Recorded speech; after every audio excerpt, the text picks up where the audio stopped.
Hello guys, नमस्कार। कैसे हैं आप सब। आज मैं फिर से एक नए वीडियो के साथ आप लोगों का स्वागत है। और मैं आज जो वीडियो दिखाने जा रहा हूं वो झांसी का संग्रहालय है, झांसी म्यूजियम, जो उत्तर प्रदेश में बुंदेलखंड क्षेत्र में पड़ता है।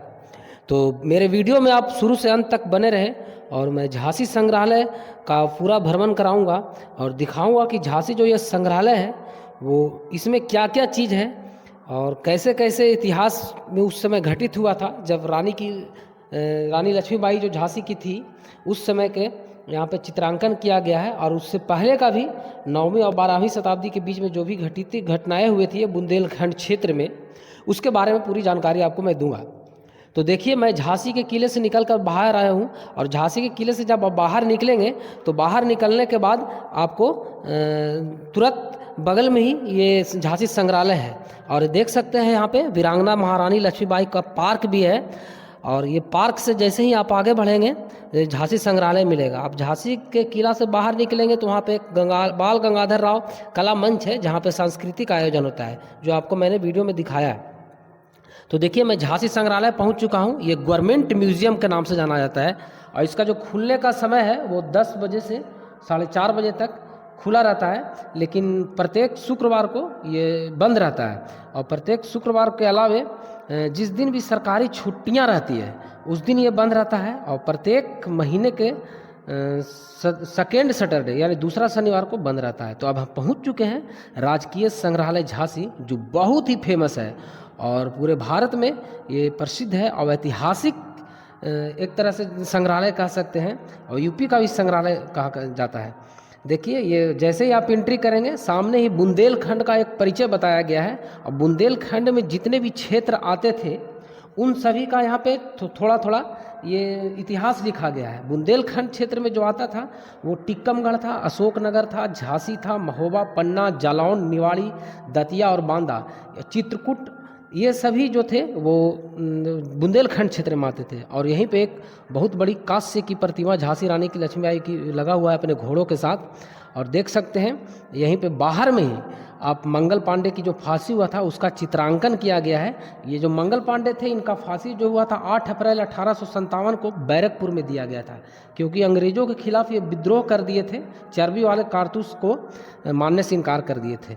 और ये मेरठ का विद्रोह जिस समय हुआ था उस समय का ये चित्रांकन किया गया है। और नाना साहिब का गढ़ पर जब हमला हुआ था उस समय का ये दिखाया गया आपको चित्र। तो यहाँ पर आप आएंगे तो बाहर में ही आपको कुछ बहुत सारे देखने को मिलेगा। और जिस समय रानी लक्ष्मीबाई झांसी किला का विजय प्राप्त की थी उस समय का भी आपको ये चित्र दिखाया गया है।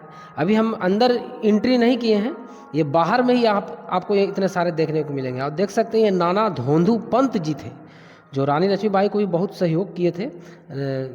और तो अब मैं अंदर आ चुका हूँ और ये घट नृत्य है, ये घट नृत्य है जो बुंदेलखंड का बहुत ही फेमस नृत्य माना जाता है। और यहाँ पे आएंगे तो ये एक पूरा गैलरी है नृत्य का। बुंदेलखंड क्षेत्र में जो भी जितने तरह के लोक नृत्य हुआ करते थे उन सभी का इसमें आपको चित्रांकन दिखाया गया। बुंदेलखंड की देख सकते जीवन शैलियाँ जो थी, किस तरह से लोग सोए हुए हैं। यहाँ पे भैंस जानवर भी है और एक महिला जो चक्की चला रही है। देखिए, बुंदेलखंड का लोक जीवन को ये दर्शाया गया है। तो यहाँ पे आएंगे तो आपको एक से एक सारी चीज़ें आपको देखने को मिलेगी, क्योंकि बुंदेलखंड की जो सांस्कृतिक विशेषता है वो, और जहाँ वहाँ का जो लोक संगीत था, लोक नृत्य देखिए, लोक ब्रेदी नृत्य देखिए, आप ढोल और झाल लेके ये यहाँ पे नृत्य कर रहे हैं। ये यहाँ का रीति रिवाज, पर्व त्यौहार, व्रत पूजन, देवी देवता, मेला इत्यादि के बारे में, सभी चीज़ों के बारे में आपको बुंदेलखंड के क्षेत्र में बताया गया है, ये मूर्तियों के माध्यम से और फोटो के माध्यम से। और बाहर से ग्लास लगा हुआ है, आप इसे छू नहीं सकते हैं। ये बुंदेलखंड का लोक जीवन है, किस तरह से लोग उस समय रहा करते थे उसके बारे में दर्शाया गया है। देख सकते हैं बच्चा बच्ची भी है और घड़े, माथे पे घड़े लिए हुए हैं। ये फूस का घर बना हुआ है, लकड़ी है, और यहाँ पे चूल्हा बना हुआ है। उस समय के लोग कैसे खाना बनाते थे। राई नृत्य जो ये बुंदेलखंड का ही हुआ करता था। और ये बुंदेलखंड में जो नृत्य थे वो 3 प्रकार के होते थे, जिसमें सार्वजनिक नृत्य, पारिवारिक नृत्य और जातीय या आदिवासी नृत्य कहा करते थे। इसमें अहीर लोग भी एक नृत्य हुआ करता था जो कमर में घुंघरू बांधे रहते थे और टेर के साथ गाते थे, ढोल नगाड़ों के साथ समूह होता था इन लोगों का। राई नृत्य प्रमुख रूप से बंडिनी जाति का नृत्य होता था। झिंझिया, कंवार और ये माह की पूर्णिमा को टेसू के अवसर पर कुंवारी बालिकाओं से लेकर वृद्ध महिलाओं तक के द्वारा नृत्य किया जाता था। देखिए अब मैं पहुंच चुका हूं झांसी की रानी का जो पूरा इतिहास है वहां पर पहुंच चुका हूं। ये बाल गंगाधर राव जी के साथ में जो विवाह हुआ था झांसी का, उसके बारे में चित्रांकन किया गया है। ये दूसरा गैलरी में आप जब पहुंचेंगे तब आपको यहाँ पे दिखाई देगा। और इसके बाद भी आपको एक से एक आपको यहाँ पर चित्र दिखाई देखने को मिलेंगे। देखिए ये बाल गंगाधर राव का ये राज दरबार उस समय का सजा हुआ करता था, और अपने पुत्र जो थे दामोदर राव का पुत्र जो थे उनको लिए हुए हैं गोद में, और बगल में सेना महामंत्री ये सभी बैठे हुए हैं। तो एक से एक आपको यहाँ पे फोटो और चित्रांकन के माध्यम से बताया गया है कि किस तरह के पहले झांसी पे राज्य हुआ करता था। यहाँ की रानी जो थी वो किस तरह से अपने शासन को चलाया करती थी। और ये थोड़ा सा एक विद्रोह का दृश्य दिखाया गया है, देख सकते हैं सैनिकों के साथ जो कितने लोग मरे हुए हैं। तो आप देखिए और इन्जॉय कीजिए।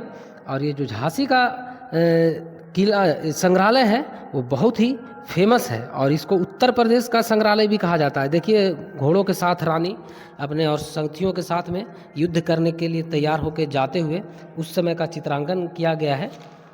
और देखिए लिखा हुआ आओ मन्नू के साथ खेले, तो उस समय का पूरा ये गंगाधर राव और ये झांसी रानी का ये तस्वीर दिखाया गया आपको, बाबा साहेब का दिखाया गया है, तात्या टोपे का दिखाया गया है। इनके जो भी यहाँ पे सहयोगी दल थे उन सभी का यहाँ पे गैलरियों में दीर्घा में आपको चित्र दिखाया गया है। ये जो झांसी का संग्रहालय है जो रानी लक्ष्मीबाई को समर्पित है, और यह संग्रहालय न सिर्फ झांसी के इतिहास को दिखाता है बल्कि उत्तर प्रदेश के बुंदेलखंड के बुंदेल और चंदेल राजाओं के इतिहास पर भी प्रकाश डालता है। इस संग्रहालय का निर्माण जो था वो 19वीं शताब्दी के अंत में हुआ था, और इसे यूपी सरकार का भी संग्रहालय कहा जाता है। और देखिए ये लाइट एंड शो साउंड कार्यक्रम जो झांसी फोर्ट में होता है, मैं आपको पहला जो एपिसोड डाला था झांसी का तो उसमें बताया था। तो अगर आप नहीं देखे हैं तो प्ले लिस्ट बना हुआ है झांसी के नाम से, वहाँ पे जाइए और झांसी का किला एपिसोड पहला देखिए, और दूसरा एपिसोड भी देखिए, और ये तीसरा एपिसोड है। तो तीनों एपिसोड को देखिए और झांसी के बारे में पूरा जानिए। और तो यहाँ जो टिकट है मात्र 5 रुपया है भारतीयों के लिए, और विदेशियों के लिए 25 रुपये टिकट है। लेकिन यहाँ पे एक हेलीकॉप्टर राइड भी होता है जो सबसे ऊपर के तल में होता है। आप जब उसमें बैठेंगे तो उसके लिए अलग से 20 रुपये का चार्ज टिकट लेना पड़ेगा, और उसमें जब बैठेंगे तो आपको पूरे झांसी शहर का भ्रमण कराया जाएगा, और जो भी ऐतिहासिक दर्शन करने के लिए यहाँ पे पर्यटकों के लिए है उसके बारे में आपको हेलीकॉप्टर राइड पर ही बताया जाता है। ऐसा लगेगा जैसे हम आसमान में उड़ रहे हैं, और ये पूरे झांसी का दर्शन कराया जाता है। तो आप ऊपर चलेंगे तो वहाँ पर ही आपको दिखाया जाएगा। और देखिए यहाँ पे विष्णु भगवान की मूर्तियाँ हैं जो खंडित मूर्तियाँ हैं, ये भी बुंदेलखंड क्षेत्र में। ये सारे जो मूर्तियाँ रखी हुई है सारे बुंदेलखंड क्षेत्र के हैं, जहाँ से मंदिरों में से या खंडित मूर्तियाँ कहीं भी थे उससे यहाँ पर ला के और इस संग्रहालय में रखा गया है। ये संग्रहालय है जो सोमवार को बंद रहता है, पहले ही बताया मैं, और प्रत्येक महीने के द्वितीय शनिवार और सरकारी छुट्टी के दिन बंद रहता है। इस संग्रहालय में जो है वो 9वीं से 12वीं शताब्दी ईस्वी के बीच के समय की मूर्तियां रखी हुई है। इसके अलावा टेराकोटा, कांस्य हथियार, मूर्तियां, पांडुलिपि, चित्रकारी यहाँ देखे जा सकते हैं। एक से एक आपको देखने को मिलेगा। और बुंदेलखंड का परिचय जो बताया गया है ये मराठा साम्राज्य के समय का है। जो भी क्षेत्र बुंदेलखंड में आते थे उन्हीं के बारे में आपको इस संग्रहालय में देखने को बहुत ही शानदार मिलेगा। तो मैं आपको और झांसी के बारे में पहला एपिसोड में बता चुका हूं कि कैसे आना है, कब आना है और कहां कहां घूमना है, कहां पे रुकना है। तो अगर आप मेरा पहला एपिसोड नहीं देखे हैं तो प्ले लिस्ट में जाइए, झांसी के नाम से प्ले लिस्ट बना हुआ है, और उसमें आप देखिए क्या क्या कैसे कैसे आपको सारी जानकारी मिल जाएगी। देखिए ये संग्रहालय का ही कुछ दृश्य है जो 3 तल ये बना हुआ है, और सभी पे कुछ ना कुछ आपको यहाँ पे देखने को मिलेगा। तो अगर आप नए हैं तो चैनल को मेरे सब्सक्राइब कर ले, लाइक कर दे और शेयर कर दे, और प्ले लिस्ट में जाकर तीनों एपिसोड देखें। देखिए जो गैलरी आपको दिखाई दे रहा है यहाँ पे 1857 के विद्रोह का पूरा लड़ाई दिखाया जाएगा, इतिहास दिखाया जाएगा, आपको दूरबीन से दिखाया जाएगा। तो आप आके यहाँ पर जरूर देखिएगा दूरबीन वाला, इसको छोड़िएगा नहीं, बहुत अच्छा शानदार देखने को मिलता है। यहाँ पे अलग से टिकट नहीं है। और देखिए अब हेलीकॉप्टर राइड पे हम चढ़ चुके हैं, और हेलीकॉप्टर राइड से देखिए पूरे झांसी का ऐतिहासिक जहाँ जहाँ पर्यटन स्थल है वहाँ पे दिखाई दे रहा है, आपको सारे दिखाई देगा। देखिए इस तरह से लगेगा जैसे पूरा शहर घूम रहे हैं, आपको दिखाई दिया जाएगा। तो आप आए तो हेलीकॉप्टर राइड भी जरूर करें, और वो दूरबीन वाला 1857 के विद्रोह की क्रांति को जरूर देखें, लगेगा जैसे नज़दीक से देख रहे हैं, आपको आँख में दूरबीन लगा दिया जाएगा। तो यहाँ पे आए तो आप एक्स्ट्रा 20 रुपये का जरूर टिकट कटाएं, 5 रुपये के अलावा, और सारी चीज़ों को देखें। यहाँ पे झांसी संग्रहालय का 1.5 से 2 घंटा बिताए। अब जरूर देखिए ये हॉकी के महान जादूगर मेजर ध्यानचंद जी का ये मूर्तियाँ हैं। जब झांसी स्टेशन पहुँचेंगे तो उसके पहुँचने से पहले ही एक पहाड़ी पर ये उनकी स्टैचू बना हुआ है, तो यहाँ पर भी आके आप घूमें और देखें इनके मेजर ध्यानचंद जो हॉकी के जादूगर कहलाते थे। तो धन्यवाद पूरा वीडियो देखने के लिए, और नए हैं तो सब्सक्राइब कर लें और मेरा 3 एपिसोड झांसी का देखें जो प्ले लिस्ट में पड़ा हुआ है। धन्यवाद, थैंक यू।